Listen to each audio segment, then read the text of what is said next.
누가복음 13장 30절 이 말씀으로 이 말씀에 담겨진 역사에 대해서 우리가 함께 나눠보도록 하겠습니다. 누가복음 13장 30절을 함께 읽겠습니다. 보라, 나중된 자로서 먼저 될 자도 있고 먼저 된 자로서 나중될 자도 있느니라 하시더라. 이 말씀으로 나중된 자, 먼저 된 자에 대해서 우리가 함께 나누도록 하겠습니다. 나중된 자, 먼저 된 자의 의미는 여러분 잘 알다시피 나중된 자는 율법을 받지 않고 구원받은 이방인들을 일컫습니다. 저와 여러분들이 나중된 자들입니다. 우리는 율법을 받지 않고 구원받은 이방인들입니다. 굉장히 큰 역사입니다. 율법을 받지 않고도, 제사를 한 번도 드려보지 않고도, 성막과 성전을 경험해 보지 않고도 우리가 구원받을 수 있다는 것은 어마어마한 혜택이고 은혜입니다. 먼저 된 자는 율법을 받은 이스라엘 백성들을 뜻합니다. 그래서 나중된 자와 먼저 된 자는 큰 이게 논란의 대상이 됩니다. 율법을 받고 율법을 지키다가 율법의 심판을 받기도 하고, 율법 때문에 넘어지기도 하고, 율법 때문에 울어보기도 하고, 율법 때문에 고민과 율법을 받기 위해서 광야 생활을 해야 했던 이스라엘 백성들이 받는 구원과 율법을 알지 못하는 이방인들이 받는 구원의 차이가 있을 것이다 라는 신학적인 논쟁이 굉장히 큽니다. 이스라엘 백성들이 받는 구원과 이방인들이 받는 구원의 차이가 있다라고 생각을 합니다. 자, 그러나 먼저 택함 받은 사람이나 나중에 택함 받은 사람이나 구원의 차별은 없습니다. 그러니까 율법을 알지 못하고 구원받은 사람이나 율법을 지키고 율법을 받았고 율법을 알았던 사람이 구원받는 것이나 차별이 없습니다. 왜 그럴까요? 구원은 율법으로 말미암아 주지 않기 때문에 그렇습니다. 예수 그리스도로 말미암아 받는 구원입니다. 예수 그리스도로 받는 이 구원의 깊이와 넓이와 크기는 인간이 상상할 수가 없습니다. 예를 들면 일평생 하나님을 욕하고 하나님을 저주하고 사람들을 괴롭히고 사람들에게 못된 일만 하고 악의 중심이 되고 악 그 자체인 그 사람이 마지막 죽는 순간에 말 한마디로 예수님은 나의 구주입니다. 그 말 한마디로 그는 구원을 받습니다.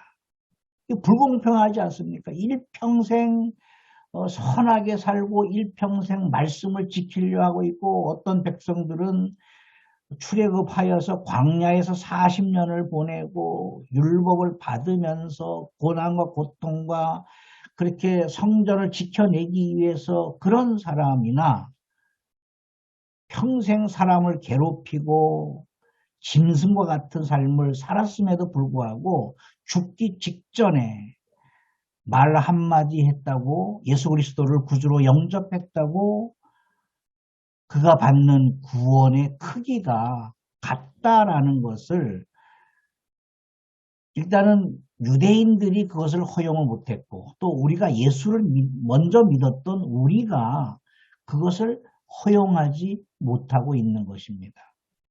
감옥에서 사람을 죽여서 감옥에 갔던 사람들이 그래서 사형 언도를 받고 이제 사형을 기다리는 사람들이 그 사람들이 감옥에서 예수를 믿고 나는 자유함을 얻었다. 나는 구원을 받았다. 그런 사람들이 많이 있습니다.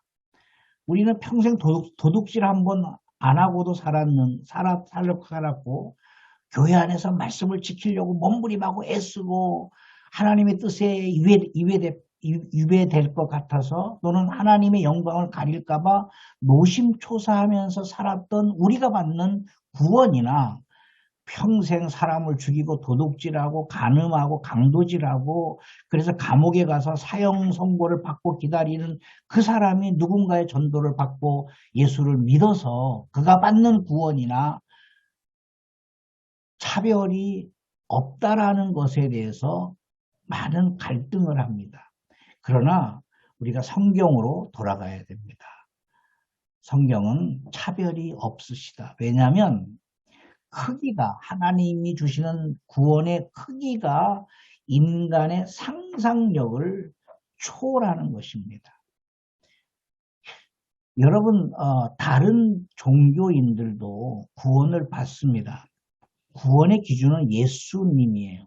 어떤 스님은 평생에 절에서 연부를 하다가 어느 순간에 어렸을 때 교회에 다녔을 때 찬송가가 자꾸 나오더라는 거예요.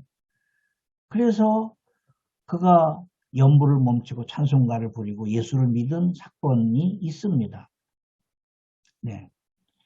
그러니까 일평생 다른 신을 섬기다가 어느 순간에 그가 예수 그리스도를 영접을 한 거죠.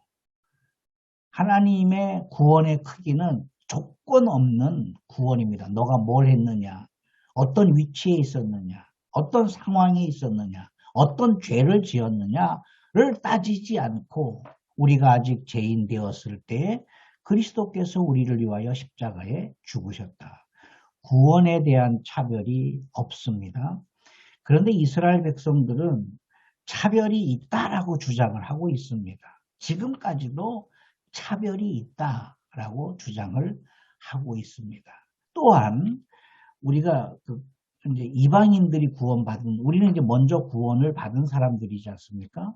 아직까지 구원을 받지 못한 나중될 자들, 그 사람들과 우리와 차별이 있다라고 교회 안에는 생각을 한 거예요. 어렸을 때부터 예수를 믿고 모태 신앙이고 술을 한 잔도 안 먹어보고 담배도 한 번도 안 피워보고 주일 성수를 꼬박꼬박하고 11조를 하고 그렇게 교회를 세우고 있던 장로님들이 또는 교회 책임자들이 껄렁껄렁하고 양아치 같은 그런 청년들이 교회 와서 뭐 이렇게 저렇게 신앙생활 할 때 우리의 기존 세력이 구원받은 기존 세력이 우리가 받는 구원과 그런 껄렁껄렁한 그런 사람들이 받는 구원과 구원이 다를 것이다라고 생각을 합니다.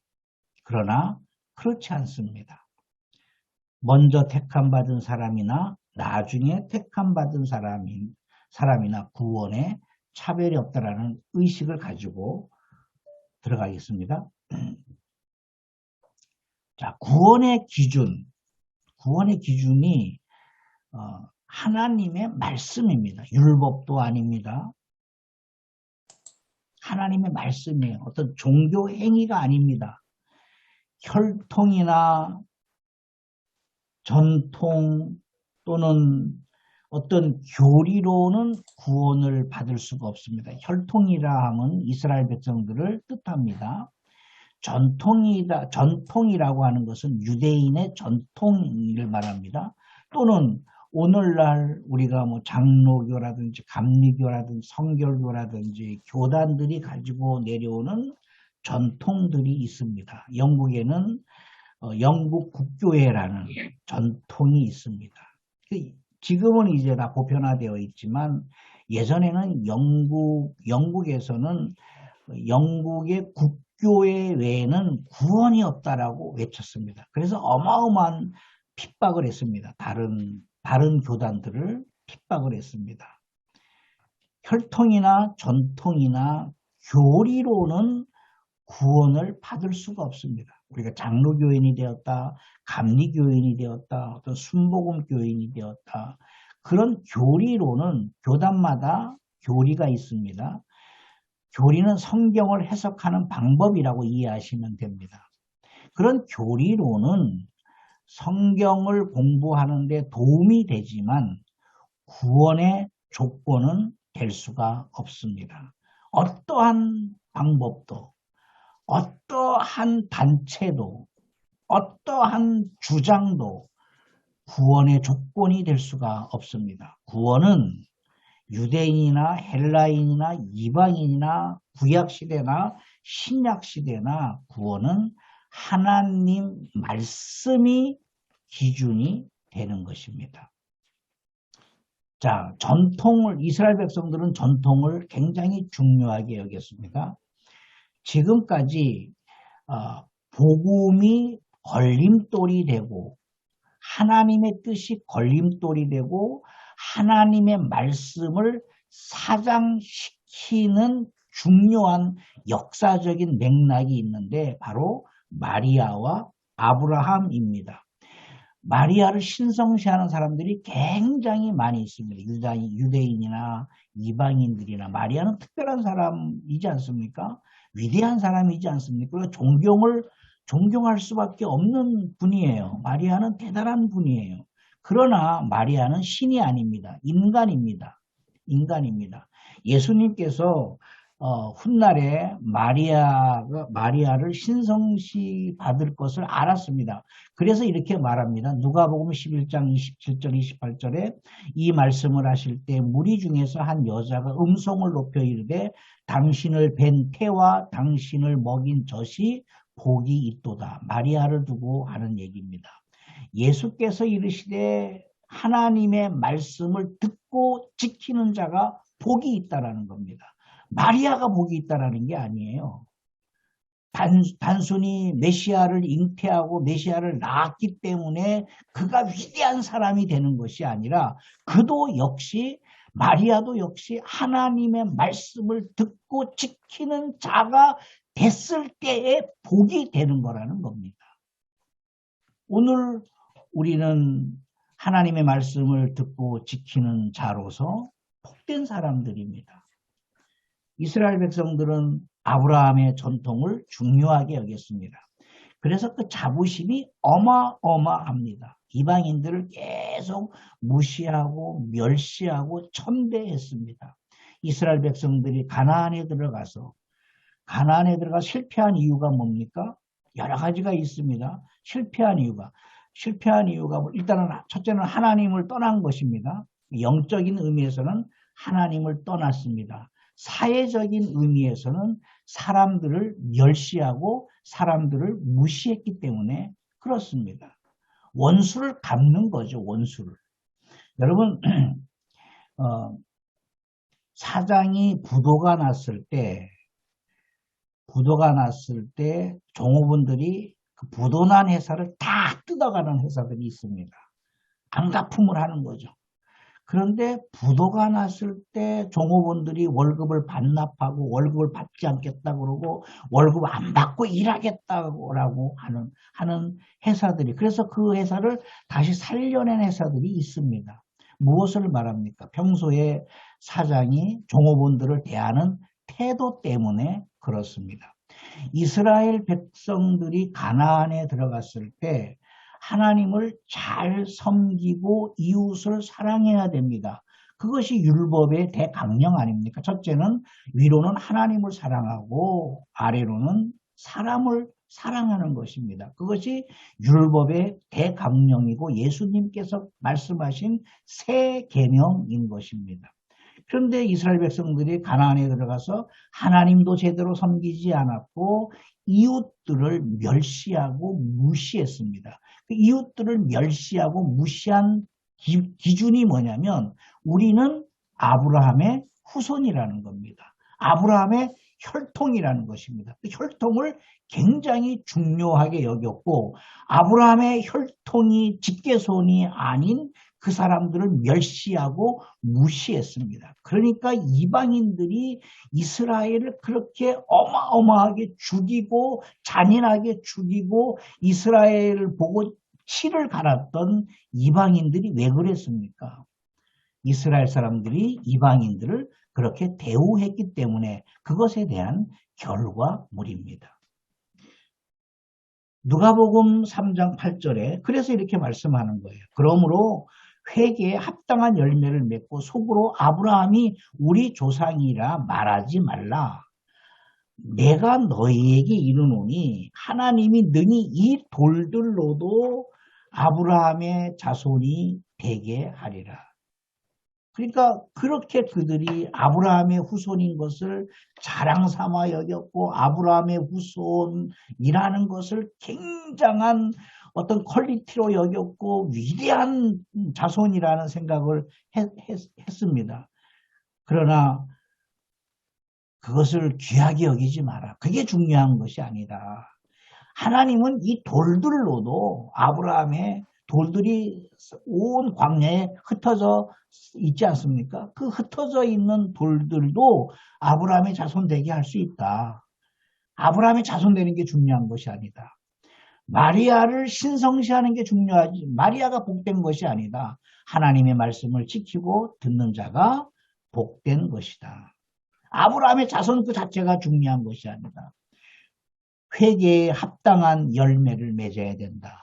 회개에 합당한 열매, 여기서 말하는 열매는 구원의 열매입니다. 전도하고 순종하고 사랑하고 헌신하고 봉사하고 헌금하고 뭐 이런 그림자적인 열매가 아니라 여기서 합당한 열매는 구원의 열매입니다. 너희가 구원받지 못한다면 아브라함도 아무것도 아니다. 아브라함의 후손이 되었다라는 것은 아무것도 아니다. 마리아도 구원받지 못한다면 그것은 아무것도 아니다라는 것입니다.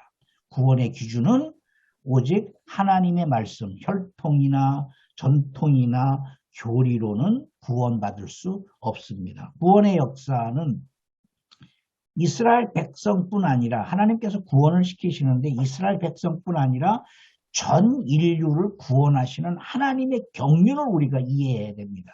우리가 받아들이지 못해도 저런 인간을 하나님이 사랑하시는가? 저런 인간을 하나님이 구원하시는가? 예, 구원하십니다.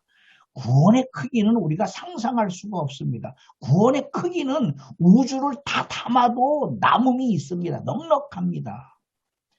그러니까 정말 인간 이하의 삶을 살았던 사람도 구원받을 수 있습니다. 구원의 기준은 하나님의 말씀, 그가 하나님 말씀 앞에 엎드리면, 그가 하나님 말씀으로 회개하고 하나님 말씀으로 들어오면 어떤 조건도 따지지 않고 그는 구원을 받게 됩니다.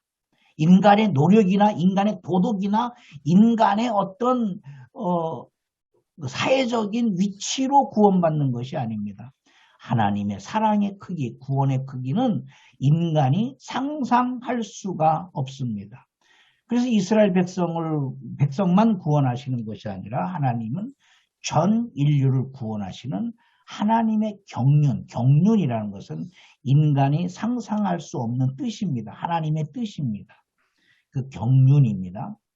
인류 일반 역사를 통해서 하나님은 아브라함을 택하시고 그 아브라함에게 하나님이 열국의 아버지가 되게 하셨습니다. 이때부터 구원 사역을 시작하셨습니다. 그래서 아브라함을 택하셨는데 아브라함의 혈통적 후손이 있고 아브라함의 믿음의 후손들이 있습니다. 인류는 두 가지입니다. 아브라함의 혈통적 후손이 있고 아브라함의 믿음의 후손이 있습니다. 아브라함의 혈통적 후손이란 율법을 받은 현재 이스라엘 사람들을 일컫습니다. 아브라함의 믿음의 후손은 율법을 거치지 않고 예수를 믿어서 구원받은 이방인들, 저와 여러분들을 일컫습니다. 우리는 아브라함의 후손입니다. 혈통적 후손이 아니라 믿음의 후손이라는 것입니다. 갈라디아서 3장 7절 9절을 함께 읽습니다. 그런즉 믿음으로 말미암은 자들은 아브라함의 자손인 줄 알지어다. 또 하나님이 이방을 믿음으로 말미암아 의로 정하실 것을 성경이 미리 알고 먼저 아브라함에게 복음을 전하되 모든 이방인이 너로 말미암아 복을 받으리라 하였느니라. 그러므로 믿음으로 말미암는 자는 믿음에 있는 아브라함과 함께 복을 받느니라. 여기서 말하는 복은 하나님께 엎드리다라는 게, 하나님께 부복하다라는 말. 다시 말해서 하나님 앞에 회개하고 구원을 받은 것을 일컬었습니다. 어떤 세상적인 복이 아닙니다. 자녀가 잘 되고 사업이 잘 되고 좋은 집을 살고 출세하고 건강하고 이런 것을 말하는 것이 아닙니다. 아브라함의 복이라는 것은 구원입니다. 구원입니다. 구원. 하나님께 엎드리는 것입니다. 하나님께 엎드려서 하나님의 말씀을 받고 그 말씀으로 구원받는 것입니다. 그래서 우리는 아브라함의 믿음의 후손입니다. 혈통적 후손이 아닙니다. 대한민국 사람이 이스라엘 사람이 될 수가 없지 않습니까? 그러나 혈통적 이것이 많은 갈등을 느껴요. 어떻게 우리가 아브라함의 후손이 됩니까? 아브라함은 유대인의 조상이고 우리는 대한민국 사람인데 어떻게 아브라함의 후손이 될 수 있습니까? 예, 될 수 있습니다. 혈통적인 것이 아니라 믿음으로 되는 것입니다. 믿음으로. 자, 성경 말씀, 성경을 우리가 조금 다른 차원인데요. 성경을 기독교 경전으로 우리는 부르게 됩니다. 기독교 경전, 성경을 기독교 경전으로 부르게 되면 맞죠? 어디 종교학적에서는 종교학 입장에서는 성경을 기독교 경전이라고 말하죠. 모든 종교에는 경전이 있습니다. 고등 종교에는 경전이 있습니다. 고등 종교와 하등 종교를 나누는 기준이 뭐냐면 경전이 있는가, 경전이 없는가. 하등 종교는 무속 같은 건 하등 종교에 경전이 없어요. 불교나 뭐 다른 이거는 고등 종교라고 하죠. 경전이 있는 것입니다. 자, 그래서 이제 그런 기준으로 우리 성경을 기독교의 경전이라고 말하는데 사실 기독교 성경을 경전이라고 부르게 되면 성경의 가치를 하락시키는 행위가 됩니다. 성경은 하나님이 인간을 구원하기 위한 역사입니다. 성경이 역사책은 아닙니다. 역사책은 아니에요. 일반 역사와 성경 역사가 조금 차이가 있습니다. 같은 시기에 같은 사건을 일반 역사에서도 다루는 적 있고 성경에도 그 사건을 다루지만 연도라든지 그런 게 조금의 차이가 있습니다. 그렇기 때문에 성경을 역사책이라고 말할 수 없습니다. 근데 하나님이 인간을 구원하기 위한 역사입니다. 성경을 경전이라 하지 않는 이유가 있습니다. 요한복음 5장 39절에 너희가 성경에서 영생을 얻는 줄 생각하고 성경을 상고하거니와 이 성경이 곧 내게 대하여 증언하신 것이다. 성경 기록 방식이 일반 종교의 경전 기록 방식과 다르기 때문에 성경을 경전이라 말하지 아니하고 하나님이 인간을 구원하시기 위한 역사라고 말하는 것입니다. 성경은 하나님과 함께한 역사 현장을 기록했습니다. 성경은 역사 현장이 있는 하나님과의 동행 일지 같은 문헌입니다. 요한복음 5장 39절에 증언이란 말입니다. 이 증언이란 말이 말티레오라는 말입니다. 두 가지 의미가 있습니다. 첫째는 종교적 목적으로 하는 교훈이나 설교를 증언이라고 합니다. 두 번째는 역사적 증언입니다. 요한복음 5장 39절에서 말하는 증언은 두 번째 것입니다. 역사적 증언입니다. 너희가 성경에서 영생을 얻는 줄 생각하고 성경을 연구하거니와 이 성경은 예수 그리스도에 대하여 역사적으로 증언한 책이라는 겁니다. 여기서 말하는 성경이 모세오경을 말하는 것입니다. 모세오경의 내용이 뭐냐? 예수 그리스도를 설명하기 위한 역사적인 증언이라는 것입니다. 이것이 말티레오라는 뜻입니다. 성경은 하나님과 함께한 현장을 기록한 역사적 증언입니다. 마태복음 5장 18절 진실로 너희에게 이르노니 천지가 없어지기 전에는 율법의 1.1획도 결코 없어지지 아니하고 다 이루리라. 무슨 말입니까? 하나님의 역사, 하나님께서 말씀하시는 역사를 통해서 말씀하시는 하나님은 변함이 없으시고 그 역사를 통해서 하나님이 오늘 우리에게 증언해 내신다라는 것입니다. 이 땅에 존재하는 모든 종교의 경전이 역사로서 말하는 경전은 존재하지 않습니다. 한번 가지고 나와 보세요. 어떤 종교의 경전이 역사를 담고 있는지 한번 얘기해 보세요. 없습니다. 없습니다. 모두가 다 종교적 목적으로 하는 교훈이나 설교집들입니다. 교훈서예요. 교훈서. 역사를 담아낼 수 있다라는 것은, 역사로서 말씀하신다라는 것은 하나님이 살아계시고 역사를 주관하시기 때문에 가능한 일입니다.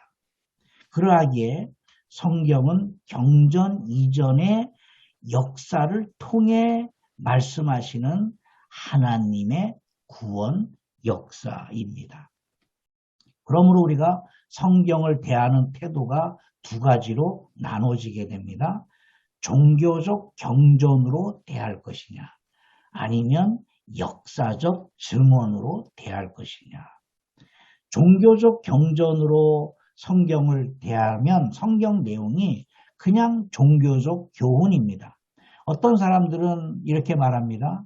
목사님, 성경에는 좋은 말만 있지요. 그렇지 않습니다. 성경에는 좋은 말만 있지 않아요. 어마무시한 말씀이 역사적으로 기록되어 있습니다. 종교적 교훈이 아닙니다. 성경은 종교적 교훈이 아닙니다. 약속의 말씀입니다. 그 약속의 말씀으로 우리는 구원을 받는 것이고 인류는 구원을 받는 것입니다. 성경을 대하는 태도, 경전이냐 증언이냐, 증언입니다. 경전을 대하면 교훈이 되는 것이고 증언을 택하면 약속의 말씀이 되는 것입니다. 이스라엘은 하나님의 말씀인 율법을 종교적 경전으로 이해를 했습니다. 이게 이스라엘 타락의 큰 원인이 됩니다. 이스라엘 사람들이 굉장히 이방 신들에게 노출된 문화권에 살았습니다. 이집트에서도 그랬고 가나안에 들어가서도 그랬습니다. 모든 종교들이 갖는 것은 경전 아닙니까? 경전. 그 경전을 신성시하는 것입니다. 경전의 내용이 아니라 경전 자체를 신성시하는 것입니다. 이스라엘 백성들이 하나님의 말씀인 율법을 읽고 율법을 배우고 율법을 가르치고 그 배운 율법을 실천하는 것이 아니라 그 율법 자체를 신성시한 것입니다. 예를 들어서 하나님께서 주신 10계명, 제1계명부터 10계명까지 그것을 지키고 그것을 암송하고 그것을 가르쳐야 되는데 그 율법이 10계명이 기록된 돌판을 신성시한 것입니다. 그러니까 하나님께서 그걸 감춰버리셨어요. 그게 우상이 되는 겁니다. 역사적 증언이란 성경 66권이 각각의 주제를 가지고 있지만 그 주제는 하나로 통일되는 것입니다. 그래서 성경의 저자가 성령 하나님 한 분이라는 것입니다. 창세기부터 요한계시록까지 주제는 하나입니다. 그 주제가 누굽니까? 예수 그리스도라는 겁니다. 요한복음 14장 6절 예수께서 이르시되 내가 곧 길이요 진리요 생명이니 나로 말미암지 않고는 아버지께로 갈 자가 없습니다. 예수 그리스도만이 구원의 길입니다. 사도행전 4장 12절에 다른 이로서는 구원을 받을 수 없나니 천하 사람 중에 구원을 받을 만한 다른 이름을 우리에게 주신 일이 없다 하셨습니다. 시편 3편 8절에 구원은 여호와께 있사오니 주의 복을 주의 백성에게 내리소서. 여기서 말하는 복은 구원의 복, 영생의 복을 뜻합니다. 성경을 대하는 유대인들의 태도를 우리가 살펴보겠습니다. 성경 자체를 신성시했습니다. 성경 자체를 신성시했습니다. 제가 신학교 시절에 기도원 뒷동산에 올라가서 기도를 하는데 무릎 꿇고 옛날에 무릎 꿇고 산에서 기도하지 않았습니까? 무릎이 너무 아픈 거예요. 거기 이제 바위도 있고 하니까 무릎이 너무 아파가지고 무릎에다가 성경책을 댔어요. 성경책을 대고 기도를 한참 하는데 누가 와서 등짝을 때리더라고요. 하나님을 깔고 앉고 기도하냐. 그러니까 그 사람 말도 맞는 것 같고 내가 틀린 것 같기도 하고 성경책 자체를 우리는 신성시했습니다. 우리보다 더 이스라엘 백성들은 성경 자체를 신성시했습니다. 여러분 그 가톨릭 천주교에서 미사할 때 맨 앞에 십자가가 나오고 그 뒤에 뭐 성경책을 높이 들고 나오는 행렬하는 것을 볼 수 있습니다. 영국 국교에도 성경책을 이렇게 높이 듭니다. 뭐 어떤 의미도 있지만 성경책을 읽어서 성경책을 활용하고 성경책에 기록된 말씀을 활용하고 배우고 익히고 그것대로 살아가는 것이 아니라 그 책을 덮고 그 책 자체를 신성시했습니다. 이스라엘 백성들이 율법을 성경을 신성시했습니다. 그래서 성경을 통해 말씀하시는 하나님의 현장을 어느 순간부터 상실하게 됩니다. 현장이 이루어지지 않습니다. 과거에 말씀하신 그 하나님이 동일하신 말씀이기 때문에 그 말씀을 믿고 실천하면 과거에 역사하셨던 하나님이 임재하신 현장이 오늘 다음 세대, 그 다음 세대에도 동일하게 현장이 주어질 것인데 그 현장을 상실하게 됩니다. 그 예로서 누가복음 13장, 오늘 주제가 13장 말씀 아닙니까? 이 누가복음 13장에 담겨진 역사를 함께 나누겠습니다. 누가복음 13장 1절입니다. 함께 읽습니다. 그때 마침 두어 사람이 와서 빌라도가 어떤 갈릴리 사람들의 피를 그들의 제물에 썼고 섞은 일로 예수께 아랬다. 어떤 사건이 일어났습니다. 이게 무슨 말이냐면 빌라도가 어떤 갈릴리 사람들의 피를 그들의 제물에 섞은 일로 예수께 아랬다라는 말은 빌라도가 갈릴리 사람 중에 예루살렘으로 와서 제사하는 사람들을 처형시킨 사건이 있습니다. 빌라도가 잔인한 사람이에요. 그래서 어떤 갈릴리 사람들의 피를 그들의 제물에 섞었다라는 것은 그들을 제사하는 그 자리에서 공개적으로 처형했다라는 사건이 굉장히 큰 역사적인 사건이 있습니다. 이 사건을 가지고 예수님께 나온 것입니다. 예수님은 어떻게 이 사건을 생각하십니까? 라고 묻는 것과 같습니다. 빌라도에 대해서 빌라도의 정책 또는 빌라도를 우리가 잘 알고 있지만 사도신경에서만 빌라도를 만나고 있지 않습니까? 빌라도는 특별히 갈릴리 지역을 경멸했습니다. 갈릴리 지역을 굉장히 경멸했습니다. 정치뿐 아니라 일반인들도 갈릴리 지역을 멸시했습니다. 그래서 갈릴리에서는 선한 것이나 선지자가 날 수 없다라고 믿었던 것입니다. 갈릴리는 위배 지역이었습니다. 갈릴리에 요셉이 살았던 것은 요셉이 유다의 후손 아닙니까? 다윗의 후손 아닙니까? 그래서 다윗의 왕통이 무너지면서 다윗의 혈통들을 갈릴리 지역으로 위배를 보냈던 곳입니다. 그래서 천한 곳이고 발전이 안 되는 곳이고 멸시받았던 곳이 갈릴리 지역입니다.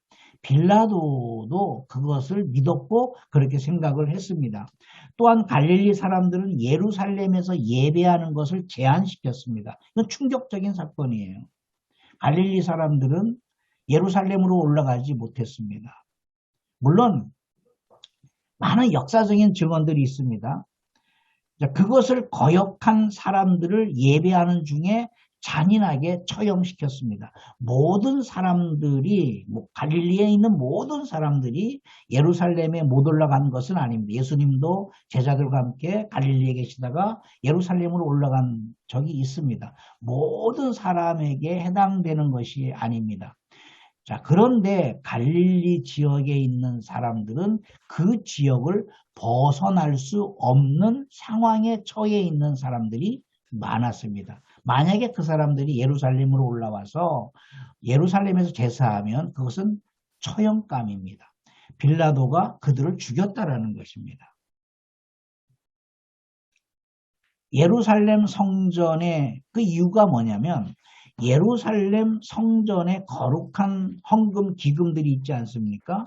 이것을 빌라도가 도시 정화 시설에 사용을 했습니다. 그러니까 예루살렘의 성전 기금을 빌라도가 자기 정치적 야욕을 위해서 도시를 건설하고 정화 시설, 특히 뭐 수도관 시설을 하는데 사용을 했습니다. 대제사장들은 아무런 말도 못했어요. 왜냐하면 빌라도가 허용을 해야만이 대제사장이 될 수 있기 때문에 그렇습니다. 자, 그런데 이런 사건이 일어나면서 믿음을 지키려는 사람들이 이에 항거하기 위해 밀란을 일으켰습니다. 갈릴리의 사람들이 예루살렘으로 올라와서 하나님 앞에 제사했습니다. 단순한 얘기인데 엄청난 사건입니다. 자, 그래서 그들을 진압하기 위한 본보기로 갈릴리 사람들이 예배할 때 빌라도가 공개 처형을 시키는 역사적인 사건이 있었습니다. 누가복음 13장 1절입니다. 그때 두어 사람이 와서 빌라도가 어떤 갈릴리 사람들의 피를 그들의 제물에 섞은 일로 예수께 고하는 사건입니다. 숨겨진 역사, 왜 이런 사건이 일어났는지 이유를 이제 이해 가시겠죠? 자, 이것을 예수님께 묻는 이유가 뭘까요? 이미 지나간 사건인데 예수님께 묻는 이유가 뭘까요? 예수께 빌라도에 대한 것을 말한 이유. 자, 그런 이유가 뭐냐면 예수님이 누가복음 13장 이전에 12장에 쭉 말씀을 하시면서 그 말씀의 내용이 뭐냐면 다가올 하나님의 심판에 대한 경고에 대해서 말씀을 하셨습니다. 그래서 핵심은 누가복음 12장 40절입니다. 그러므로 너희도 준비하고 있으라. 생각하지 않은 때에 인자가 오리라. 자, 이 말씀을 하셨습니다. 자, 그랬더니 유대인들이 13장에 있는 내용, 13장을 전개하는 거예요. 역사의식이 없었던 유대인들이 왜곡된 역사관을 가지고 있죠. 빌라도가 갈릴리 사람들을 처형시킨 것을 하나님의 심판으로 해석해도 되는가라고 예수께 질문을 한 겁니다. 이게 하나님의 심판입니까? 이것이 하나님의 심판입니까? 이것이 하나님의 심판의 징조입니까? 빌라도가 성전의 헌금을 마음대로 사용했습니다. 원래 빌라도는 헌금을 사용하면 안 되는 사람이에요. 그런데 사용했습니다. 그것을 항거하기 위해서 갈릴리를 벗어나지 말아야 하는 어떤 지도자들이 예루살렘까지 올라와서 하나님 앞에 제사를 했습니다. 굉장히 의로운 사람들이죠. 항거하는 것이죠. 정치에 대해서 항거하는 것이죠. 오늘날 말하면 피켓을 들고 나가서 막 강력한 항거를 하는 것이죠. 빌라도는 그 항거의 소식을 듣고 즉시 명령을 내립니다. 죽여라. 공개 처형을. 그 제사하는 현장에서 처형을 시킵니다. 이런 사건이 있었는데 예수님께서 심판에 대해서 말씀을 하셨어요. 심판에 대한 말씀을 하고 난 이후에 유대인들이 묻는 겁니다.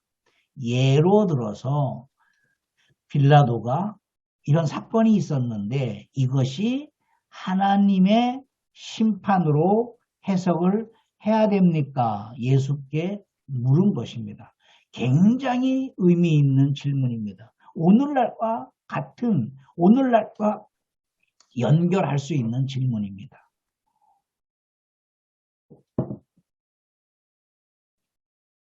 누가복음 13장 2절 3절 예수께서 이렇게 대답을 하십니다. 대답하여 이르시되 너희는 이 갈릴리 사람들이 이같이 해받음으로 다른 모든 갈릴리 사람보다 죄가 더 있는 줄 아느냐. 너희에게 이르노니 아니라 너희도 만일 회개하지 아니하면 다 이같이 망하리라. 누가복음 13장을 통한 오늘의 적용입니다. 오늘날 우리는 이 말씀을 어떻게 적용을 해야 되느냐. 사회적 사건, 사고, 재해, 여러 가지 어려움들이 있지 않습니까? 지금 우리는 코로나19 바이러스, 오미크론, 또 여러 가지 백신 문제, 여러 가지 좋지 않은 이야기들이 많이 떠돌고 있습니다. 음모론이라 할 만큼의 좋지 않은 이야기들이 있습니다. 이런 사회적 사건과 사고와 재해를 심판으로 활용하는 것을 우리는 자제해야 됩니다. 누가복음 13장에 말씀하는 내용이 바로 그것입니다. 마태복음 24장 6절 8절입니다. 난리와 난리 소문을 듣겠으나 너희는 삼가 두려워하지 말라. 이런 일이 있어야 돼. 끝은 아닙니다. 여러분 이런 일이 있어야 됩니다. 민족이 민족을 나라가 나라를 대적하여 일어나겠고 곳곳에 기근과 지진이 일어납니다. 끝이 아닙니다. 끝이 아니에요. 그런데 이런 일이 일어날 때마다 하나님이 심판하시고 세상은 끝이 오고 종말이 올 것이다라고 말하는 거짓 선지자들이 너무나 많이 나왔습니다.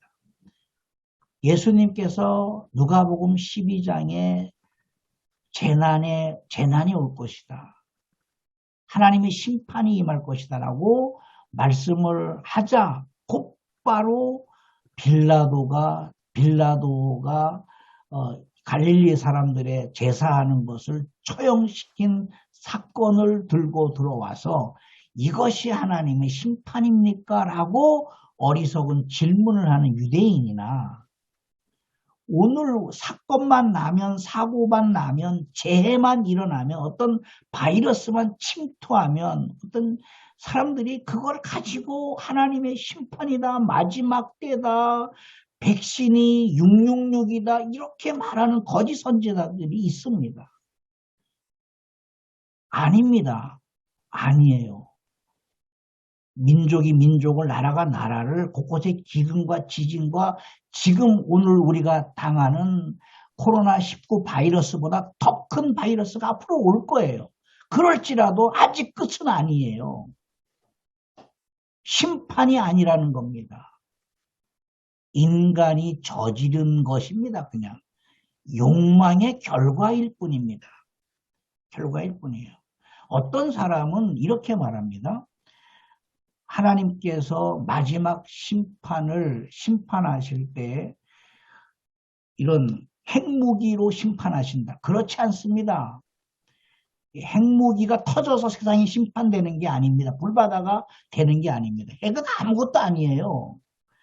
우리가 살고 있는 이 지구 안에 불덩어리가 들어있습니다. 이미 불덩어리가 들어있어요. 그것은 우리가 인간이 만들어낸 핵무기는 아무것도 없이 촛불에 불과한 거예요. 촛불에. 하나님의 심판은 말씀으로 시작되는 겁니다. 말씀이에요. 말씀.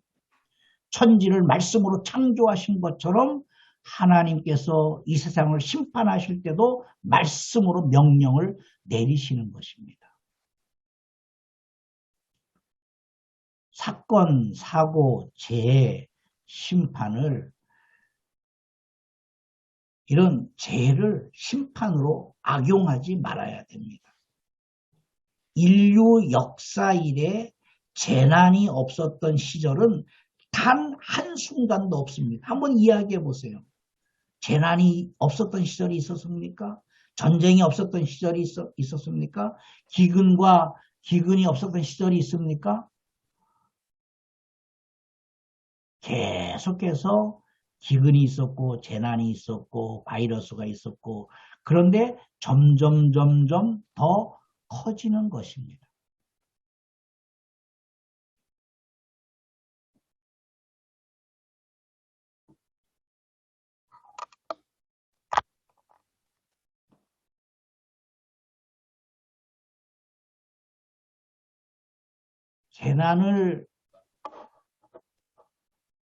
재난을 통해 재난이 왔을 때 그 재난을 어떻게 바라볼 것이냐. 크게 두 가지 개념이 있습니다. 첫째는 하나님의 심판으로 해석을 하는 사람들이 굉장히 많습니다. 또 하나는 하나님이 주신 구원의 기회다.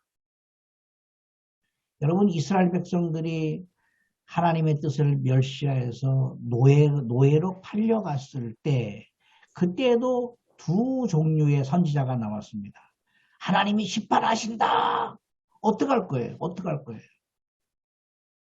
그러나 예레미야 같은 사람은 하나님이 우리를 구원하시기 위한 기회를 주셨다. 오히려 우리가 노예로 팔려왔고 전쟁 포로가 된 것이 하나님이 우리를 구원하시기 위한 기회다라고 받아들였습니다. 오늘 우리는 코로나를 대할 때 이 하나님의 심판이냐, 하나님의 구원의 기회냐. 여러분, 코로나로 인하여서 손해보는 곳이 어디입니까? 교회입니다. 교회는 백성들로부터 인심을 잃었습니다. 비좁음 때문에 그렇습니다. 영적인 비좁음. 말씀으로 해석하지 않고 사회적 현상으로 해석했습니다. 유대인들이 그랬습니다. 유대인들이. 툭탁하면 어떤 사건만 벌어지면 하나님이 심판하십니까? 라고 해석을 해낸 거예요. 많은 사람들이 코로나가 하나님의 심판이다. 백신을 맞으면 안 된다. 거기에 어떤 이물질을 넣어서 그것이 666표가 된다. 이렇게 말하는 사람들이 굉장히 많이 있습니다. 그렇지 않습니다. 하나님의 말씀이 기준이 되어야 됩니다. 어려운 상황과 고통과 절망과 어떤 바이러스와 재난이 왔을 때 우리는 하나님의 심판을 외치기보다는 하나님의 구원을 외쳐야 됩니다. 그래야 사람들이 교회를 통해서 하나님을 만나게 되고 구원을 받게 되는 역사가 일어납니다. 결론입니다. 우리는 먼저 구원받은 사람들입니다. 앞으로 나중에 구원받을 사람들을 위해서 우리가 문턱을 낮춰야 됩니다. 마음을 넓혀야 됩니다. 하나님 말씀 안으로 들어가야 됩니다. 사회적 현상을 통해 하나님의 심판을 외치기보다는 하나님의 심판은 간단합니다.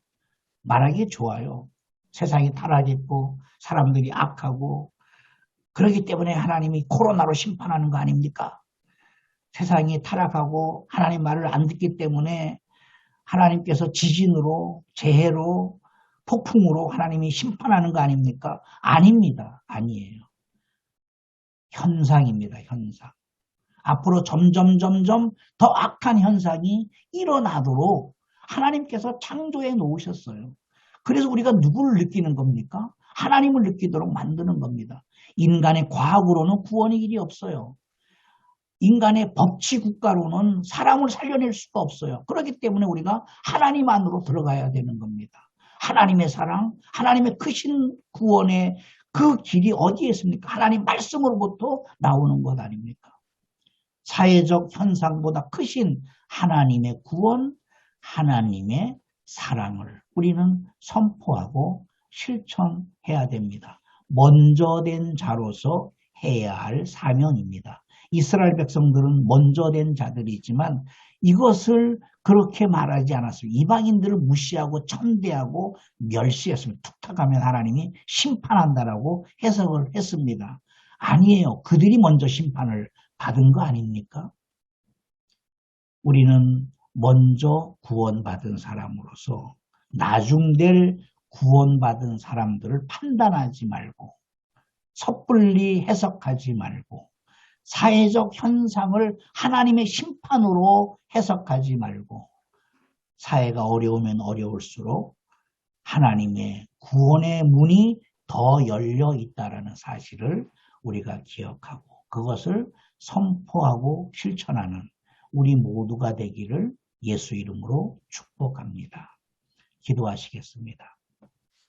살아계신 아버지 하나님, 코로나로 인하여서 전 세계가 힘들어하고 있습니다. 어려움에 처해 있습니다. 이 어려울 때 우리를 살려내시는 분은 하나님뿐입니다.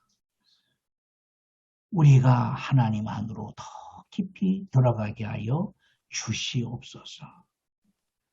하나님의 사랑 안으로 더 깊이 들어가게 하여 주시옵소서. 우리가 고통이 있기 때문에, 절망이 있기 때문에, 좌절이 있기 때문에 하나님께로 나아갈 수 있는 구원의 문을 열어주셔서 감사합니다. 지금의 코로나보다 더 위협적인 바이러스가 앞으로도 또 올 터인데, 그때마다 하나님의 심판을 운운하면 교회의 문턱은 닫혀질 것이고 사람들은 교회를 더 배척하여서 하나님을 떠날 것입니다. 어려움이 있을 때마다, 고통이 있을 때마다, 어떤 사회적 현상이 있을 때마다 사회적으로 해석하는 것이 아니라 하나님의 말씀 안으로 들어와서 하나님의 말씀으로 세상을 품을 수 있는 넉넉한 믿음을 저희들에게 허락하여 주시옵소서. 위로는 하나님을 사랑하게 하옵시고 아래로는 이웃을 품어서 그들이 하나님의 사랑을 느낄 수 있고 하나님의 사랑을 배우며 하나님 사랑 안에 거하는 그러한 삶을 우리가 먼저 구원받은 사람으로서 그들을 세상을 품게 하여 주시옵소서. 코로나 때문에 여러 가지 어려움이 온 것은 우리로 하여금 세상을 품으라 하신 하나님의 사인이오니 우리가 세상을 품어서 하나님 앞에 나아가게 하여 주시옵소서.